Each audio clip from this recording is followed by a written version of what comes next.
mendengarkan podcast ini. Satu hal yang mutlak, kita harus dapat memahami dan menghayati tragisnya hidup. Kapan seseorang bisa menghayati tragisnya hidup? Yang pertama, pada waktu mengalami penderitaan. Penderitaan jasmani, fisik maupun penderitaan batin. Seperti misalnya sakit tidak tersembuhkan, jatuh miskin, dikhianati orang yang dicintai, kehilangan orang yang kita cintai, segala bentuk penderitaan. Hidup di satu tempat di mana terjadi peperangan, orang bisa menghayati tragisnya hidup. Yang kedua, melihat penderitaan orang lain, khususnya orang-orang yang memiliki hubungan emosi dengan kita. Sahabat, keluarga, saudara. Tetapi kalau orang tidak mengalami penderitaan sendiri, seringkali juga kurang empati, saudaraku. Yang ketiga, kapan seseorang bisa memahami dan menghayati tragisnya hidup? Ketika ada di ujung maut, ketika hendak mengembuskan nafas, ia baru bisa mengerti dengan sempurna bahwa semua yang diusahakan, dinikmati dan dimiliki harus dilepaskan. Orang-orang yang dicintai dan mencintai dirinya harus ditinggalkan. Logikanya, saudaraku, orang akan mengalami perasaan yang tragis. Yang keempat, kapan orang bisa mengerti dan menghayati tragisnya hidup? Ini bagian saya. Yaitu ketika saudara memahami kebenaran. Saudara mengerti Allah yang baik tidak menciptakan manusia seperti ini. Tidak menciptakan dunia seperti ini. Seandainya Adam tidak jatuh dalam dosa, lalu lahir seorang sosok anak manusia bernama Erastus, ia pasti tidak berantakan seperti ini. Pasti Erastus yang agung, yang mulia. Kita bersyukur Erastus ini mengenal kebenaran dan sedang dalam proses kesembuhan atau pemulihan. Dunia ini tragis. Dunia seperti yang kita saksikan dan kita huni, ini bukanlah dunia yang Tuhan kehendaki. Jadi pada waktu kita menderita, kita melihat orang menderita di ujung maut dan mengenal kebenaran, orang bisa menghayati tragisnya hidup. Ketragisan sampai tingkat fatal. Mengapa kita harus memahami dan menghayati tragisnya hidup? Satu, penghayatan terhadap tragisnya hidup itu berpotensi kita untuk melepaskan diri dari kesenangan dunia, dari keterikatan dunia. Ini berarti potensi untuk menjadi mempelai bagi Kristus. Orang yang terikat dengan kesenangan dunia, yang kebahagiaannya masih dipengaruhi oleh materi dan dunia ini, itu berarti bersahabat dengan dunia. Dan orang yang bersahabat dengan dunia, itu orang yang menjadikan dirinya musuh Allah. Dua, orang yang menghayati tragisnya hidup berpotensi meninggalkan dosa. Dosa bukan hanya segala perbuatan yang melanggar moral, yang dipandang orang sebagai moral umum, tetapi meninggalkan segala sesuatu yang dapat mendukakan hati Tuhan. Kalau dulu kita minta ampun kepada Tuhan, kita masih berorientasi pada dosa yang kita lakukan, yang kita sesali. Tetapi nanti kita akan bertumbuh terus, sehingga ketika kita minta ampun kepada Tuhan, orientasi kita pada perasaan Tuhan yang kita dukakan. Dan itu akan membuat kita juga sangat berduka. Tidak ada yang dapat menyambut kita di dalam kerajaannya kecuali Tuhan. Dan kita menjauhkan diri dari tindakan yang bisa mendukakan hati Tuhan. Orang yang mendukakan hati Tuhan tidak akan bisa tahan berdiri di hadapan Tuhan. Yang ketiga, penghayatan terhadap tragisnya hidup berpotensi kita dapat melayani sesama dengan empati yang benar, empati yang proporsional. Di sini kita bisa menerapkan firman, kasihilah sesamamu manusia seperti kamu mengasihi dirimu sendiri. Orang-orang yang melewati hari-hari penuh penderitaan di masa lampau dan sekarang dijamah Tuhan, diproses Tuhan terus menuju kesempurnaan dan melayani pekerjaannya, akan melayani dengan hati Tuhan. Tidak ada maksud lain, tidak ada vested interest, tapi tulus sungguh-sungguh mau supaya orang-orang yang dilayani suatu hari bisa dipindahkan dari dunia yang tragis ini ke negeri di mana tidak ada ketragisan. Jadi motivasi pelayanannya pun benar. Kasihlah sesamamu manusia seperti kamu mengasihi diri sendiri. Kalau cara aku mengasihi diriku salah, maka cara aku mengasihi orang lain juga keliru. Ada orang-orang yang mengasihi diri dengan memuaskan dengan berbagai sarana seperti rumah, mobil, perhiasan, kehormatan, dan lain sebagainya. Dia mengasihi diri secara salah. Maka ketika dia melayani orang lain, dia juga berusaha orang memiliki berkat-berkat jasmani tersebut. Nah, kita bisa mengerti pendeta-pendeta yang teologianya kemakmuran. Itu orang-orang yang tidak mengasihi orang lain secara benar. Memang kelihatannya baik mengusahakan orang lain diberkati di bumi, tapi tidak sungguh-sungguh mau mengentaskan manusia untuk masuk dunia di mana tidak ada ketragisan. Kalau hanya melayani di bumi supaya orang diberkati Tuhan, bumi ini bumi yang tragis. Jadi orang yang mengajarkan teologi kemakmuran itu orang yang belum mengenal kebenaran Injil. Dengan menghayati tragisnya hidup, maka kita dapat menghayati kekekalan.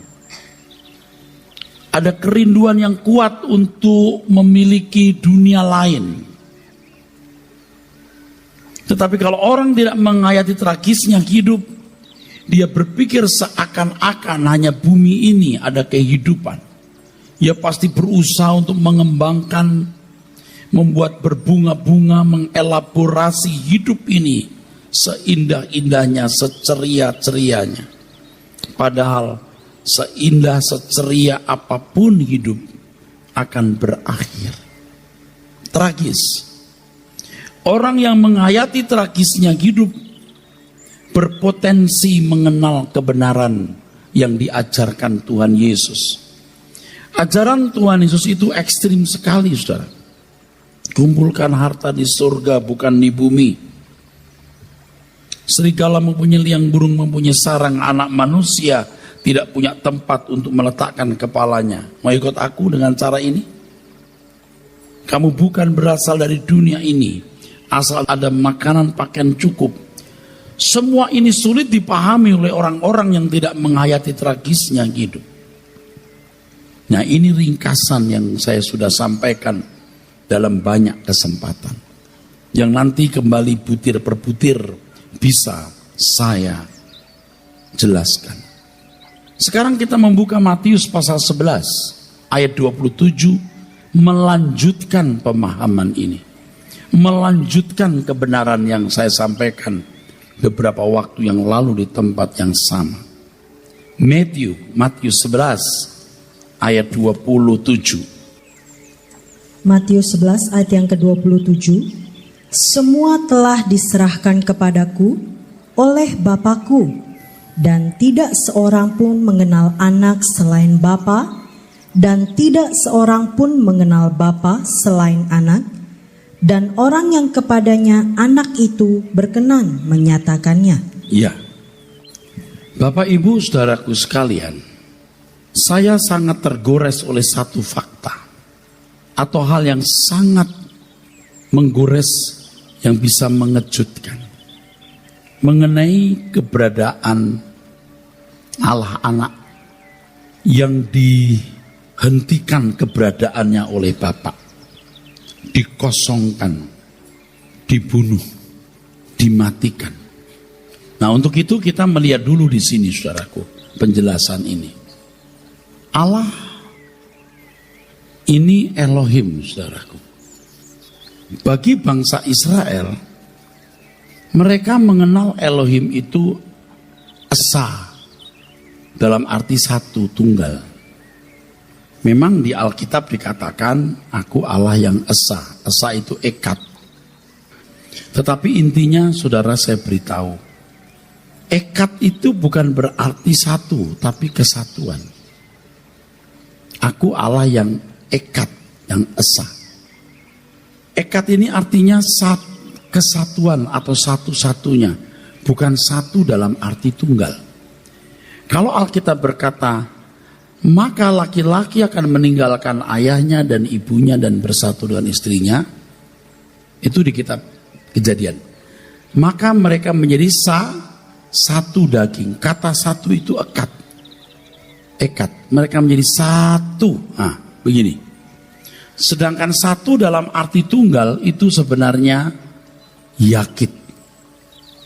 Tuhan berkata kepada Abraham, berikan anakmu yang tunggal, yang satu itu, yakit.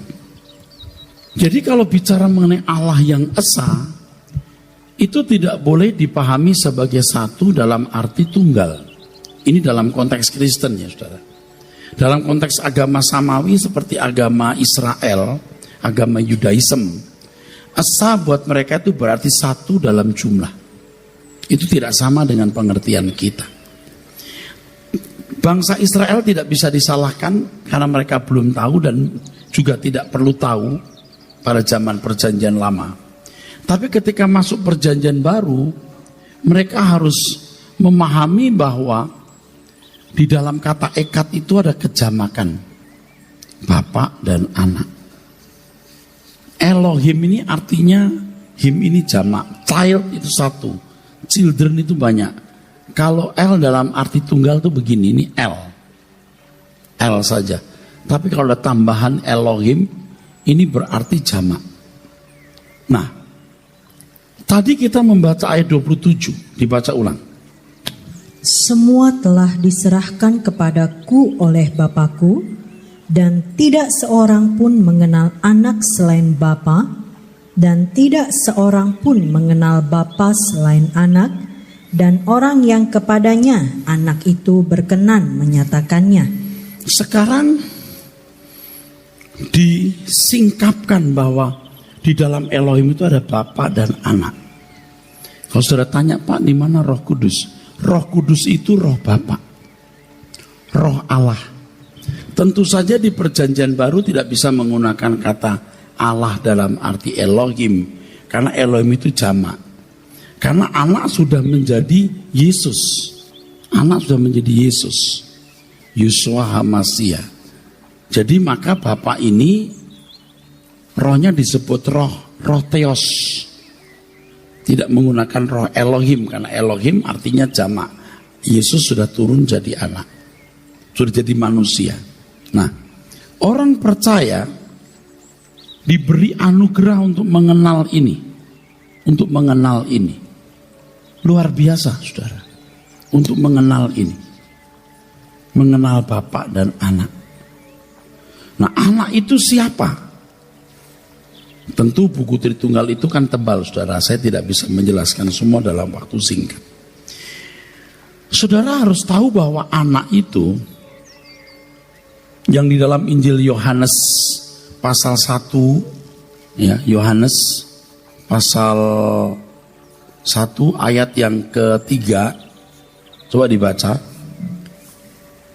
Segala sesuatu dijadikan oleh Dia, dan tanpa Dia tidak ada suatu pun yang telah jadi dari segala yang telah dijadikan.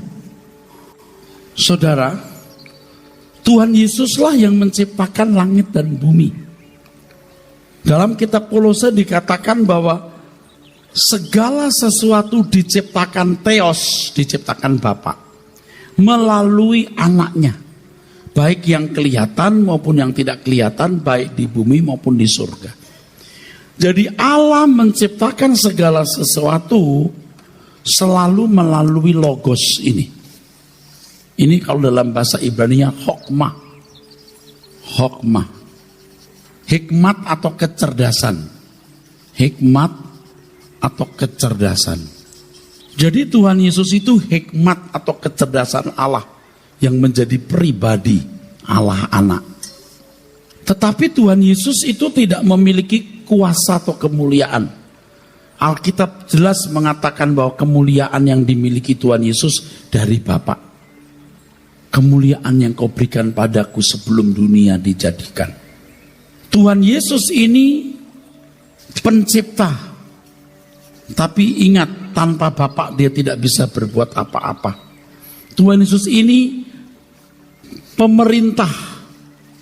Dia menjadi Adonai. Tuhan. Maka pemerintahan Tuhan Yesus sudah ada sebelum dunia dijadikan. Mika pasal 5 ayat 1 dan 2. Sebelum menjadi manusia, Tuhan Yesus memerintah. Yang muncul menghadapi Abraham itu Tuhan Yesus, Allah anak.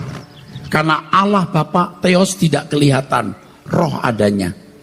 Tapi yang tampil itu Tuhan Yesus. Maka dikatakan di Alkitab, Abraham berdiri di hadapan Yahweh. Abraham berdialog dengan Yahweh. Siapa Yahweh itu, saudaraku? Yahweh ini adalah Elohim, yang di dalamnya ada Bapa dan Anak. Nah, ini uniknya, saudara. Kalau kata Elohim ini,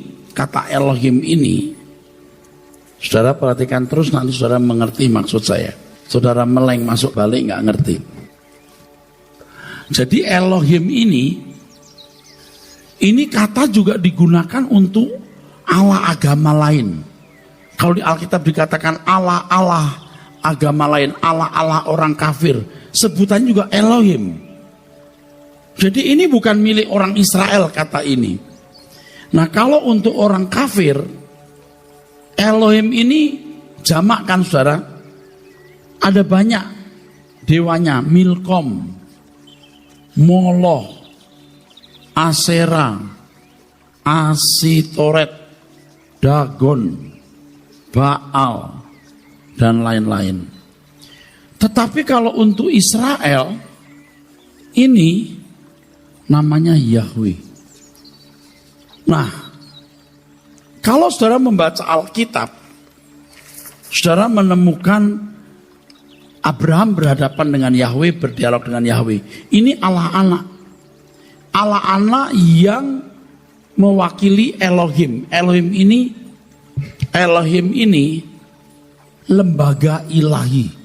Di dalamnya ada Bapa dan Anak. Roh Kudus di mana, Pak? Roh Kudusnya di sini. Roh Kudus itu rohnya Bapa. Tritunggal atau Dwitunggal, Pak? Tritunggal. Ditinjau dari satu aspek. Dwitunggal ditinjau dari aspek yang lain. Bapa dan Anak di surga yang berurusan dengan manusia, rohnya Bapa. Roh Allah atau Roh Kudus. Ia juga punya pikiran, perasaan, kehendak karena mewakili Bapa. Nah, Bapak Ibu saudara-saudara sekalian, jadi yang memerintah jagat raya waktu Tuhan Yesus. Kalau Abraham berhadapan dengan Yahweh, itu Allah anak yang menjadi utusan Bapa. Maka Tuhan Yesus juga menampakkan diri dalam bentuk malak Yahweh. Malak Yahweh itu malaikat Yahweh. Kalau malaikat pada umumnya tidak mau disembah dan tidak pernah berbicara atas namanya. Tapi kalau malak Yahweh yang adalah personifikasi dari Yesus, yang adalah personifikasi dari Tuhan Yesus, dari Allah Anak, dia mau disembah juga berbicara atas namanya sendiri. Atas namanya sendiri. Aku akan membuat keturunanmu, ini Malak Yahweh. Tuhan Yesus juga menampilkan diri, Allah Anak juga menampilkan diri dengan nama Panglima Bala Tentara. Itu yang berhadapan dengan Yosua, dengan Manoah. Ya. Itu Tuhan Yesus juga, saudara. Jadi logos ini, Allah Anak ini kepercayaan Bapa. Maka dikatakan di dalam firman tadi, segala sesuatu diserahkan kepadanya. Harus mengenal betapa hebat Tuhan Yesus itu sebenarnya. Dia menciptakan langit dan bumi, dia memerintah, kepercayaan Bapa. Kuasa itu bukan dari Tuhan Yesus. Kemuliaan itu bukan milik Tuhan Yesus, itu milik Bapa. Yang diberikan kepada putranya, dipercayakan kepada putranya. Jadi kalau Tuhan Yesus tampil lalu menggunakan nama Yahweh, menggunakan nama ini, bisa dimengerti karena Tuhan Yesus mewakili Bapa juga. Malak itu Malak Yahweh, Malak itu utusan. Dan Yesus memang juga utusan, saudara. Nah, yang saya mau katakan kepada saudara intinya begini. Bahwa ini yang paling menggores. Bapa di surga menghentikan keberadaan Allah Anak itu. Menghentikan keberadaannya. Filipi pasal 2 ayat 5. Coba kita baca dulu. Filipi 2 ayat yang ke-5. Hendaklah kamu dalam hidupmu bersama menaruh pikiran dan perasaan yang terdapat juga dalam Kristus Yesus. Terus. Yang walaupun dalam rupa Allah tidak menganggap kesetaraan dengan Allah itu sebagai milik yang harus dipertahankan, melainkan telah mengosongkan dirinya sendiri dan mengambil rupa seorang hamba dan menjadi sama dengan manusia. Ya, dikosongkan, kenosis, dikosongkan, luar biasa, dikosongkan, menghentikan keberadaan Allah Anak itu, dikosongkan. Kalau saudara mau menjadi roh atau jiwa saja, dibunuh dulu. Seseorang kalau mau menjadi jiwa roh saja, itu dibunuh atau mati. Mati itu bagian hidup kita ditiadakan, dikubur, saudaraku. Tapi jiwa rohnya kekal. Jiwa roh manusia ini sadar, bukan gak sadar, sadar. Nanti di hari kebangkitan diberi tubuh kemuliaan, tubuh kebangkitan maksudnya hidup lagi. Tetapi Tuhan Yesus itu lebih dari hanya dibunuh. Istilah ini mengerikan tapi bagus. Dibunuh atau dimatikan. Dan dihilangkan kesadarannya. Dihilangkan kesadarannya. Starting from zero. Kalau Anda punya komputer di shutdown, jebret, mati. Begitu dinyalakan, programnya masih utuh. Tapi Tuhan Yesus di shutdown, jebret, dinyalakan, hilang semua programnya. Dikosongkan. Dia starting from zero, jadi bayi yang hilang semua kesadarannya. Ini luar biasa. Dan ini menunjukkan tragisnya Allah Anak itu. Karena tragisnya manusia. Ketragisan kejatuhan manusia dalam dosa harus dilawan, diimbangi dengan tragisnya kehidupan anak Allah yang dikosongkan, saudara. Kenapa tadi saya menjelaskan mengenai Bapa Anak? Saya menjelaskan kepada saudara mengenai bahwa dia pencipta, kepala pemerintahan, kepercayaan Bapa. Dia bisa mewakili Elohim, punya nama Yahweh. Supaya saudara bisa menghayati betapa tragisnya ketika ia dikosongkan, dianggap seakan-akan tidak pernah ada. Maksud saya mengatakan ini adalah supaya saudara tahu bahwa apa yang dilakukan Tuhan Yesus itu demi rencana Bapa digenapi. Bapa menghembuskan rohnya. Anak menciptakan Adam. Adam ini mestinya bisa menjadi corpus delicti. Taat dan hormat kepada Bapa, sehingga kehidupannya menjadi bukti kesalahan Lucifer. Bapak bisa berkata, Lucifer, kamu salah. Pembuktiannya ini, Adam. Kau mestinya jadi makhluk seperti ini yang taat dan hormat kepadaku. Tetapi Adam gagal. Dan tidak ada yang bisa menggantikan Adam kecuali Allah anak. Ia harus disiadon, dikosongkan, dianggap tidak pernah ada untuk menjadi manusia Adam terakhir atau Adam kedua. Supaya dia menang. Setelah menang, iblis bisa dikalahkan, maka manusia bisa dibeli. Manusia bisa dibeli.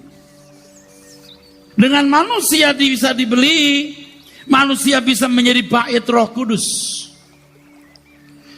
Roh Kudus bisa dimeteraikan kepada manusia supaya Roh Kudus itu menuntun manusia kepada segala kebenaran. Hanya dengan cara ini manusia dapat kembali sesuai rancangan Bapa semula. Roh Kudus menuntun. Sebab kalau Tuhan Yesus tidak mati di kayu salib, taat sampai mati, dan oleh kebangkitannya menunjukkan ketaatannya sampai mati di kayu salib itu, dia tidak bisa beli manusia. Dia tidak bisa memeteraikan dengan Roh Kudus. Manusia tidak bisa menjadi bait Roh Kudus. Manusia tidak bisa dimuridkan. Manusia tidak bisa dikembalikan ke rancangan semula. Berarti satu kegagalan. Tuhan Yesus menjadi corpus delicti. Tetapi tidak cukup hanya satu. Harus ada jumlah bilangan yang genap orang-orang yang tidak menyayangkan nyawa. Maka seperti Tuhan Yesus tidak menyayangkan nyawa, dikosongkan, maka Alkitab berkata, hendaklah kamu dalam hidup bersama juga sama seperti ini, menaruh pikiran dan perasaan dalam Yesus. Tidak menyayangkan nyawa, supaya orang percaya menjadi sempurna dan layak nanti mewarisi langit baru, bumi baru. Satu dunia yang Allah kehendaki sempurna, tidak tragis seperti dunia ini. Kalau bangsa Israel fokusnya masih dunia. Jadi kita melihat kalau pemberitaan firman di dalam gereja masih orientasinya berkat jasmani, dia tidak mengerti kebenaran. Saudara dan saya, orang-orang yang dipilih Tuhan, luar biasa mengenal anak ini. Allah anak yang turun ke bumi menjadi Yeshua HaMashiach, Yesus. Dalam doanya Tuhan Yesus berkata, engkau dalam aku, Bapa aku dalam engkau, dan mereka di dalam kita. Ini luar biasa. Oleh sebab itu orientasi berpikir saudara harus diubah. Makanya saya tadi memulai dengan satu ikhtisar, summary atau ringkasan yang telah saya sampaikan terdahulu. Hal memahami tragisnya hidup ini harus merupakan sesuatu yang mutlak. Sebab tidak bisa menyelesaikan tragisnya hidup tanpa Allah menjadi manusia. Ini tragis yang luar biasa. Dari penguasa hebat dengan segala kemuliaan dianggap tidak pernah ada. Disyadon. Nah, kalau saudara ikut Tuhan Yesus, saya ikut Tuhan Yesus, kita ikut Tuhan Yesus, tidak bisa, tidak boleh hidup wajar. Kita harus ikuti jejaknya dan cara hidupnya, saudaraku. Saudara mengerti maksud saya? Makanya setelah saya mengerti kebenaran ini, Saya jadi menyesal punya gereja besar. Kenapa? Belum tentu semua orang yang datang ke gereja, yang oleh karenanya kita sewa gedung begini mahal, membuat hidup saya terseok-seok, capek saudaraku. Belum tentu mau diajak sempurna, terbang ke langit baru, bumi baru. Nah, kita ngurusin orang-orang yang hanya mau menjadi orang beragama, di dunia diberkati, itu beragama, Pak. Agama membuat hidupmu nyaman. Agama memberi kontribusi dalam hidupmu di bumi. Agama memberi hidup. Tetapi kekristenan mengambil hidupmu, merampas hidup saudara. Siapa yang mau? Tetapi ini berita penting untuk seluruh dunia. Sebab gereja dan banyak pembicara, banyak yang tidak tahu apa yang diajarkan oleh Injil, dan maksud Injil itu diadakan, saudaraku. Tidak heran kalau mereka pungut ayat-ayat Alkitab Perjanjian Lama dan memahaminya dengan pikiran duniawi. Tidak jauh beda dengan para motivator yang berceramah. Sedangkan kekristenan itu luar biasa begini. Kekristenan menggiring orang percaya untuk melakukan kehendak Bapa. Pertanyaannya, saudara sudah melakukan kehendak Bapak belum? Tuh, nggak ada pertanyaan, nggak ada jawaban. Saya tanya di sini saja. Saudara sudah melakukan kehendak Bapak belum? Ini jelas tembok. Nggak menjawab. Nah, ini bukan tembok. Kenapa tidak menjawab? Berarti saudara belum berjuang sungguh-sungguh. Saudara Kristen itu memang untuk itu. Saudara jadi orang percaya itu bukan hanya percaya Yesus juru selamat.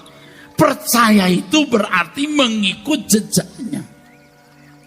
Dan kesempatan mahal ini tidak boleh disia-siakan, saudaraku. Ini mahal kesempatan ini.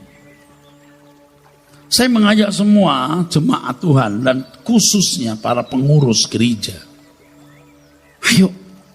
Ayo kita sungguh-sungguh di sini. Jangan hanya jadi orang baik, tapi jadi orang yang sempurna. Corpus delicti. Kita jadi corpus delicti. Nih. Orang-orang yang tidak menyayangkan nyawa. Yang bila jumlahnya cukup atau genap, maka Tuhan Yesus akan datang mengakhiri sejarah dunia. Nah, ada seorang bertanya kepada saya. Dia tanya, Pak, kenapa jumlah orang yang tidak menyayangkan nyawanya harus genap? Mestinya dulu Adam, tapi Adam gagal, Tuhan Yesus menggantikan. Tapi tugas manusia ini belum selesai, anak cucunya harus menggantikan. Selama 6.000 tahun, saudaraku, ya, di zaman kita. Jadi 4.000 tahun setelah Adam ini, saudaraku sekalian, Tuhan Yesus datang. 4.000 tahun. Kira-kira berapa ya yang dibutuhkan? Saya tidak tahu. Lalu pertanyaan, kenapa harus jumlahnya genap? Sebab ini pemerintahan. Nanti orang-orang itu akan mewarisi janji-janji Bapa bersama Tuhan Yesus. Roma 8:17. Tuhan Yesus berkata, Bapa menunjukkan kepadaku hal-hal yang besar, tetapi akan menunjukkan lagi hal yang lebih besar. Apa itu? Pelantikan yang mulia menjadi raja dari segala raja, dan jumlah yang cukup untuk para hulu balang dan pemerintahan dalam kerajaan surga, yaitu orang-orang yang sudah rela kehilangan nyawa, kehilangan kesenangan hidup di bumi ini dan melayani Tuhan, berjuang untuk hidup tidak bercacat, tidak bercela, dan meneladani Tuhan Yesus. Jumlahnya harus genap karena pemerintahan akan dibangun. Dan itu fair sekali. Kalau Tuhan Yesus memerintah sebelum dunia dijadikan, maaf ya, Allah anak ini belum terbukti setia kepada Bapa atau tidak.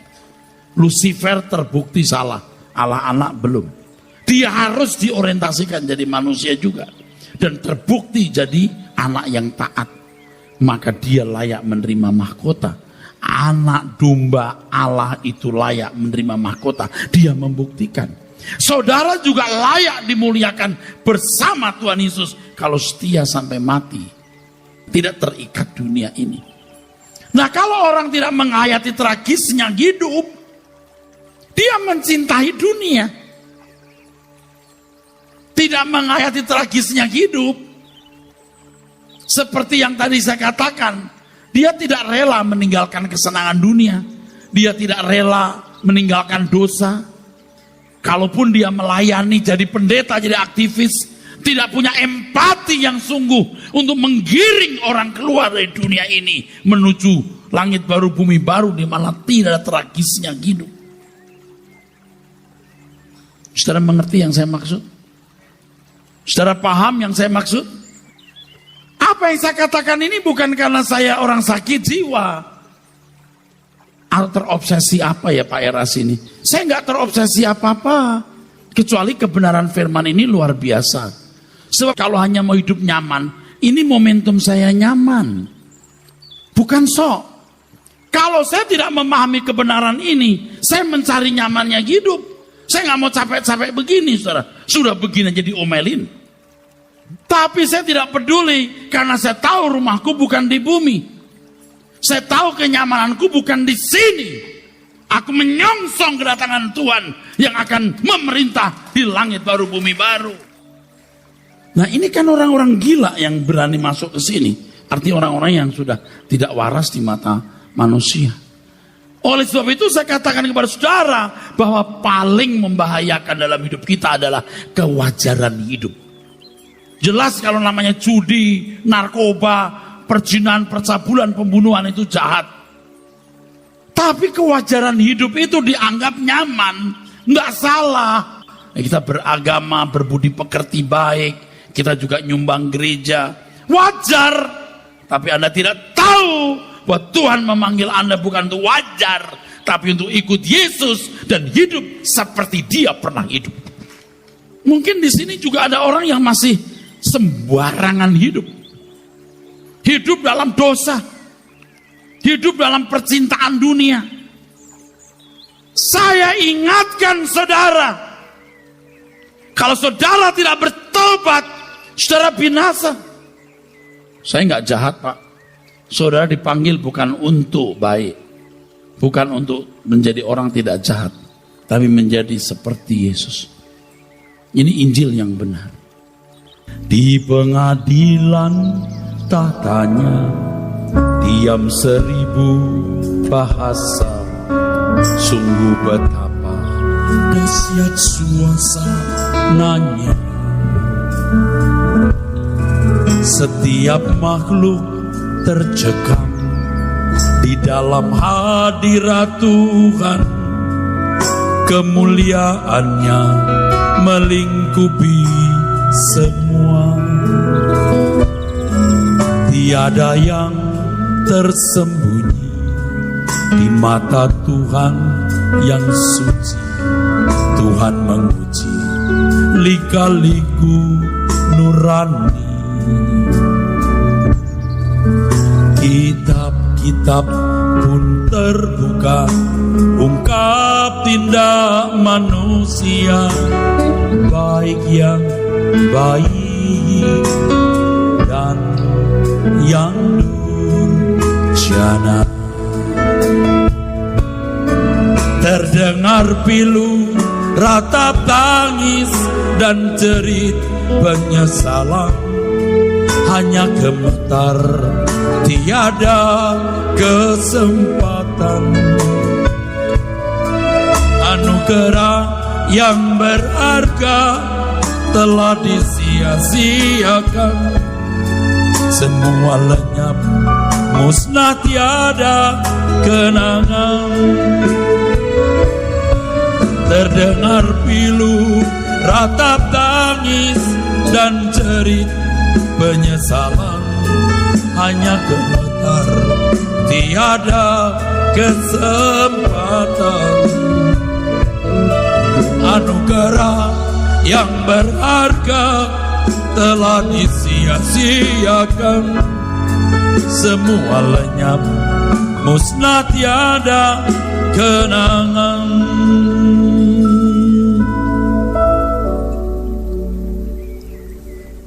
Hidup ini pilihan, saudara. Dan sekaligus di dalam pilihan itu ada perjuangan bagi yang memilih benar. Yang tidak memilih benar pun ada perjuangan, tapi perjuangan untuk dunia. Yang nanti kalau di ujung maut dia tahu bahwa semua yang diperjuangkan harus dilepaskan, dia tahu betapa tragisnya. Dia akan minta balik ke dunia dan mengulangi menata hidup. Tetapi terlambat, saudaraku. Ini bukan menakut-nakuti saudara. Maka tadi saya katakan kita sudah bisa menghimpun jemaat sekian banyak, bisa 9.000 ini. Wah, ini capek, saudara. Karena belum tentu semua mau menjadi orang yang rela kehilangan nyawa dan menginginkan langit baru, bumi baru. Makanya saya beritahu kepada saudara, hidup ini tragis. Hidup ini tragis. Anda mau berharap apa? Saya mengatakan dengan tegas bahwa menghayati tragisnya hidup ini mutlak. Saya tahu bahwa khotbah seperti ini hampir tidak ditemukan. Bahkan selama saya jadi pendeta juga nggak menemukan khotbah seperti ini. Loh, di gereja kok suruh menghayati tragisnya hidup loh. Loh, kan justru mesti senang-senang kan. Yang kita pahami selama ini kan, sekarang saya sudah bebas, senanglah, giranglah. Tapi kok malah kita suruh menghayati tragisnya hidup. Sebab hanya dengan demikian saudara bisa mengerti yang diajarkan Tuhan Yesus. Ini banyak gereja sudah menyimpang. Saya tidak menunjukkan perkataan ini untuk gereja A atau gereja B loh. Yang saya pahami bahwa banyak gereja sudah menyimpang. Kalau ngomong lebih jujur, sedikit sekali, hampir tidak ada gereja yang mengajarkan apa yang murni diajarkan Tuhan Yesus. Bisa nggak laku gereja itu? Siapa orang yang mau susah? Di dunia ini kan mau senang. Tetapi saudara bersyukur mendengar kebenaran ini. Ini yang menyelamatkan saudara. Di pengadilan tatanya, diam 1000 bahasa. Sungguh betapa dahsyat suasananya. Setiap makhluk tercekam di dalam hadirat Tuhan. Kemuliaannya melingkupi semua. Tiada yang tersembunyi di mata Tuhan yang suci. Tuhan menguji lika-liku nurani. Kitab-kitab pun terbuka, ungkap tindak manusia baik, yang baik dan yang durjana. Terdengar pilu, ratap tangis dan jerit penyesalan. Hanya gemetar, tiada kesempatan. Anugerah yang berharga telah disia-siakan. Semua lenyap, musnah tiada kenangan. Terdengar pilu, ratap tangis dan jerit penyesalan. Hanya gemetar, tiada kesempatan. Anugerah yang berharga telah disia-siakan. Semua lenyap, musnah tiada kenangan. Katakan terdengar pilu, terdengar pilu, ratap tangis dan jerit penyesalan. Hanya gemetar tiada kesempatan, anugerah yang berharga telah disia-siakan. Semua lenyap, musnah tiada kenangan. Saudara nyanyikan, terdengar pilu, terdengar.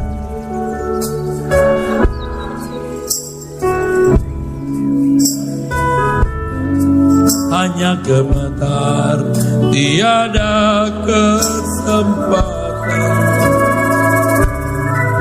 anugerah yang berharga telah disia-siakan. Semua lenyap, tiada kenangan. Semua lenyap, semua lenyap, musnah tiada kenangan.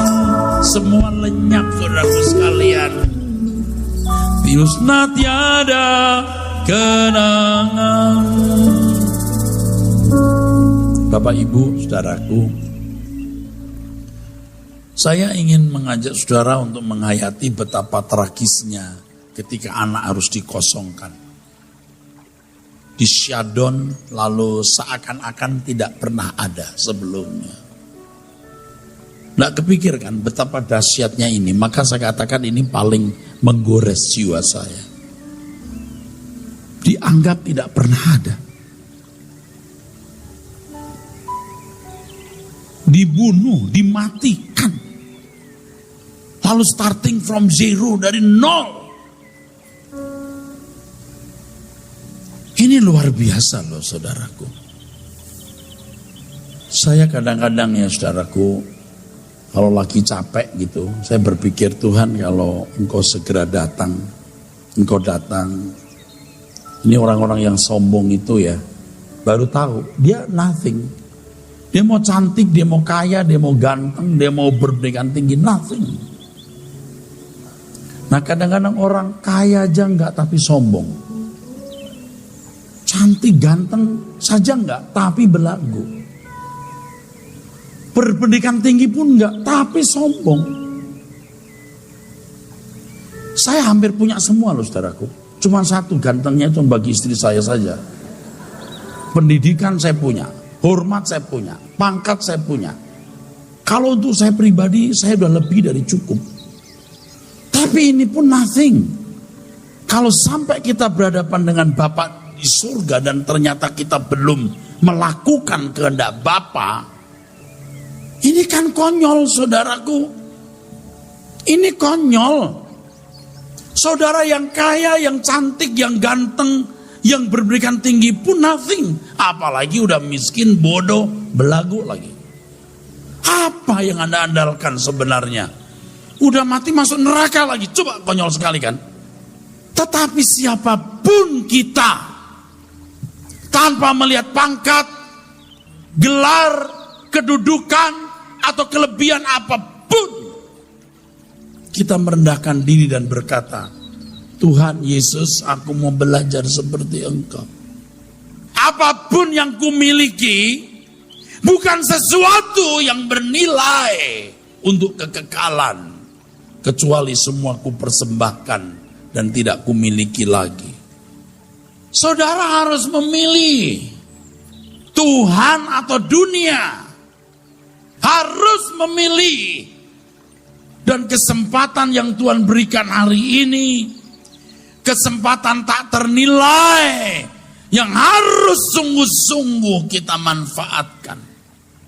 Selagi ada kesempatan, jangan sia-siakan. Dengan menghayati tragisnya, bagaimana Bapak melepaskan anaknya, maka kita akan rela juga mengosongkan diri dan melepaskan semua hak hidup kita. Hak menikmati kesenangan dunia, hak memiliki ini, memiliki itu, hak dihormati, hak dianggap penting, kita akan rela saudaraku. dan belajar terus memiliki kerendahan hati Tuhan Yesus. Dan ini merupakan petualangan yang hebat. Hidup menjadi petualangan yang hebat. Kalau petualangan kita hanya studi, bahkan itu walaupun itu studi ke luar negeri. Kalau petualangan kita hanya bisnis, walaupun Anda berhubungan dengan para pejabat tinggi dan para pembisnis kelas dunia. Tetapi itu bukan petualangan hebat. Karena semua akan berakhir, saudaraku sekalian. Tapi petualangan berjalan dengan Tuhan, menyangkal diri, melepaskan semua hak. Kita melepaskan, rela dikosongkan. Kita mati sebelum mati. Kita rela melepaskan semua hak-hak kita. Itu petualangan yang hebat. Dan saya mengajak saudara-saudara untuk memiliki petualangan yang hebat. Yang hanya sekali dalam kenyataan jagat raya. Kalau namamu misalnya Rudi hanya sekali engkau hidup di bumi. Di dalam fakta kenyataan di dalam jagat raya, tidak ada Rudi lain yang seperti ini. Itu hanya engkau, Rudi ini.